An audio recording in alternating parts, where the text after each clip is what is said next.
nama saya Arisanti Sinura. Melati Raya Pesari. Oke, baik Ibu, kami dari tim asesor akreditasi datang ke sekolah Ibu untuk membantu Ibu yang ada di sekolah ini dalam meningkatkan, dalam mengevaluasi sekolah. Terima kasih Ibu. Yang Ibu gurunya siapa? Saya Bu. Oh, ya. Berarti Ibu kepala sekolah ya Bu ya? Oke, saya berbincang-bincang dengan Ibu guru dulu ya Bu ya? Ya. Oke Bu, sudah lama sekolah ngajar di sekolah ini? Iya, sudah 14 tahun. Termasuk sudah lama ya Bu ya? Lama mengabdi di sekolah ini. Iya. Kira-kira pengalamannya mengajar di sekolah ini seperti apa Bu? Pengalaman saya dari tahun ke tahun ada perubahan untuk peningkatan mutu sekolah kami ini. Jadi saya senang mengajar di sekolah ini. Jadi kalau di dalam kelas itu apa yang Ibu lakukan? Kalau di dalam kelas, karena materi saya IPAS, jadi berhubungan dengan proyek juga. Kegiatan yang saya lakukan, saya dulu bertatap muka dengan peserta didik. Di kegiatan pembelajaran juga saya menerapkan sesuai dengan kegiatan awal, tengahan hingga akhir. Dan saya selalu membuat pembelajaran itu berusaha menyenangkan peserta didik di beberapa kegiatan di pembelajaran di ruang kelas. Jadi kalau di dalam kelas itu sebelum memulai kegiatan, apakah Ibu membuat kesepakatan kelas dulu? Iya tentu, karena kalau kita membuat kesepakatan kelas, maka pembelajaran kita dari awal hingga akhir, nah itu akan berjalan dengan baik. Karena kesepakatan itu mengikat kerjasama antara guru dan peserta didik, sehingga di dalamnya nanti terjadilah kolaborasi yang bagus. Karena kesepakatan itu merupakan start untuk pembelajaran yang menyenangkan dan menarik, begitu menurut saya. Kira-kira apa saja isi kesepakatan kelas yang Ibu buat di dalam kelas? Ya banyak kesepakatan kelas yang kami buat dulu. Di sana menekankan disiplin, artinya peserta didik tidak boleh terlambat datang ke ruangan kelas. Kemudian yang kedua, tugas harus diselesaikan dengan tepat waktu. Kita ada punishment and reward untuk peserta didik sehingga mereka semangat mengikuti pembelajaran yang kita sampaikan di ruang kelas. Ada juga kita buat mereka yang sering-sering absen, kalau 4 kali nanti akan kita kasih SP kepada orang tua. Dan juga ini mengubah yang lainnya supaya bersemangat. Di akhir semester kita buat kesepakatan yang paling rajin dapat hadiah, seperti itu. Dan ada lagi kesepakatan kelas. Kira-kira bagaimana cara Ibu memastikan bahwa siswa itu mematuhi kesepakatan kelas itu? Bagaimana saya meyakinkan? Iya. Bagaimana caranya memastikan? Memastikan ya dengan cara memantau setiap perilaku mereka, dan saya buat situ seperti rapot mingguan untuk kelas saya, karena saya buat juga administrasi lengkap dari kehadiran, disiplin, kebersihan kelas, dan tugas-tugas yang belum siap. Nanti saya menanyakan kepada guru-guru yang lain yang masuk di ruangan itu, bagaimana dengan si anak ini dari A sampai Z, peserta didik saya tanyakan. Adanya komunikasi dengan guru mata pelajaran yang lain. Dan untuk kurikulum yang baru ini juga ada, yaitu pembelajaran mendalam yang diterapkan kepada peserta didik, yaitu sebagai guru wali. Nah, saya sangat tertarik dengan fungsi dan peranan dari guru wali tersebut. Nah, setelah kesepakatan kelas kan berarti akan masuk ke kegiatan inti ya Bu ya? Iya. Di dalam pembelajaran itu apakah Ibu menyampaikan tujuan dari pembelajaran? Iya, setiap memulai kegiatan pembelajaran, saya selalu membuat tujuan pembelajaran. Dari tujuan pembelajaran itu kita bisa menemukan meneruskan pembelajaran itu agar peserta didik paham materi itu untuk apa mereka mempelajarinya. Jadi di awalnya itu ada tujuan pembelajarannya sehingga peserta didik mengetahui kita misalnya ini perubahan fisika dan perubahan kimia, apa tujuan dari perubahan fisika dan perubahan kimia. Jadi saya sampaikan dulu di awal, baru lanjut ke materi. Seperti itu. Berlanjut ke kegiatan pembelajaran ya Bu ya. Pembelajaran. Jadi bagaimana cara Ibu menentukan kegiatan pembelajaran dari tujuan pembelajaran itu? Cara menentukan kegiatan pembelajaran dan tujuan pembelajaran itu dengan menghubungkan materi dengan kehidupan sehari-hari. Misalnya aksi nyata yang kita lakukan, kita bawa misalnya peserta didik keluar untuk meninjau bencana makhluk hidup untuk membedakan komponen abiotik dan abiotik. Dan setiap pembelajaran selalu saya hubungkan dengan aksi nyata sehingga tujuan dan kegiatan itu mereka paham dan menyenangkan bagi mereka. Berarti di dalam kegiatan pembelajaran pun siswa itu sudah ikut aktif ya Bu ya? Iya. Karena dari tujuan pembelajaran, dari kegiatan pembelajaran yang Ibu buat. Iya. Jadi Bu, kalau untuk kurikulum, apakah Ibu terlibat aktif dalam penyusunan atau pengembangan kurikulum yang ada di sekolah? Iya, kalau kami para guru terlibat aktif dalam pembuatan kurikulum, yaitu misalnya kami terlibat dalam pembuatan modul ajar atau SPP dan juga penentuan visi misi sekolah.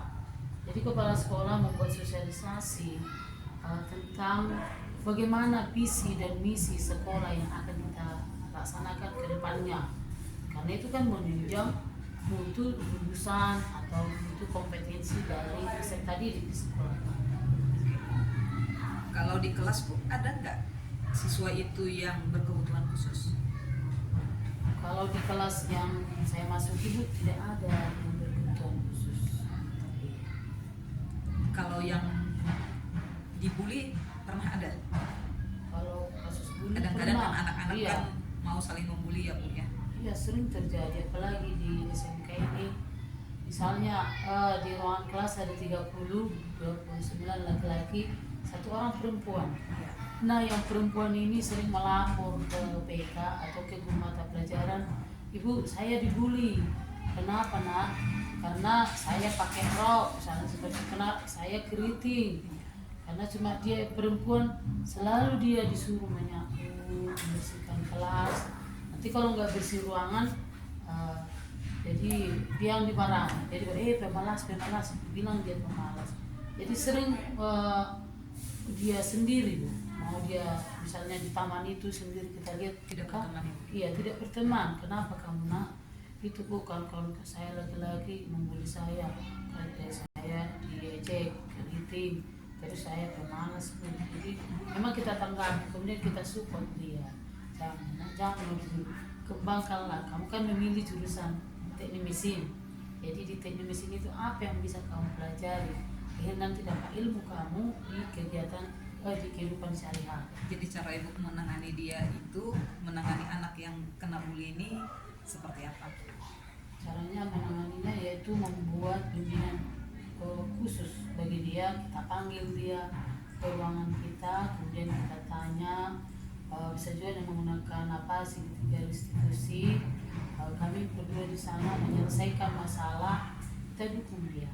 Misalnya di rumah pun peranan orang tua karena sibuk mungkin, lalu kita dukung secara moral ya. Kemudian pasti ada perubahan juga, walaupun sedikit-sedikit dia mengadu, "Bu, lagi-lagi saya dibully," tapi kami tidak bosan-bosan, selalu kami bimbing secara berdua. Dan teman-temannya juga saya buat pendekatan supaya anak ini jangan dibully. Kalau membuli itu kan anak ini korban, tidak bisa dia mengembangkan bakatnya.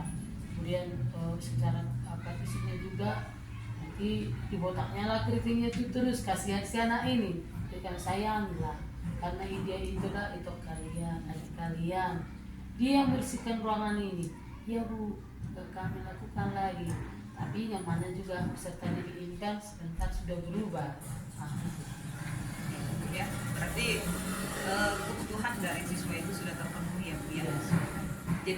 dari sarana prasarananya di dalam kelas seperti apa, Bu? Apakah sudah terpenuhi?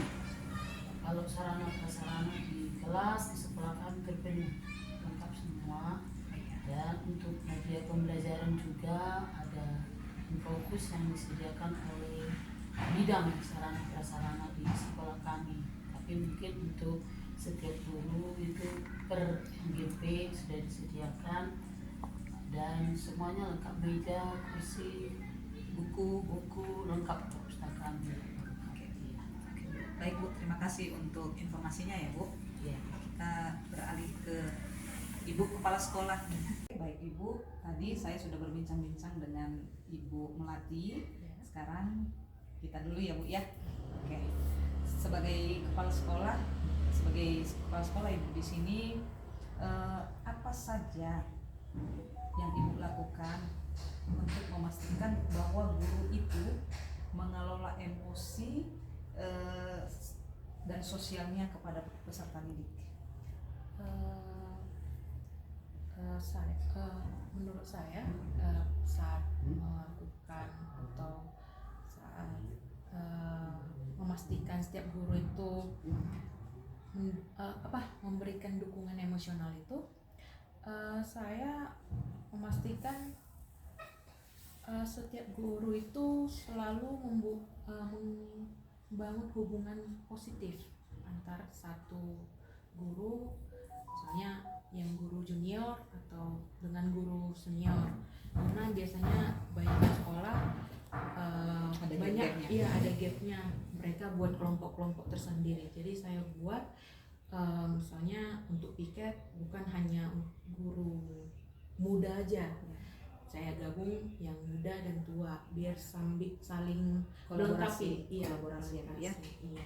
Jadi dari sana Ibu lihat kedekatannya antara senior dengan junior, kira-kira begitulah dengan siswa gitu ya Bu ya. Iya. Oke. Kemudian yang kedua Bu, kira-kira bagaimana cara Ibu memastikan guru itu sudah menggunakan assessment, sudah menggunakan penilaian dalam menentukan strategi pembelajaran? Dari misalnya kayak saya buat supervisi. Iya.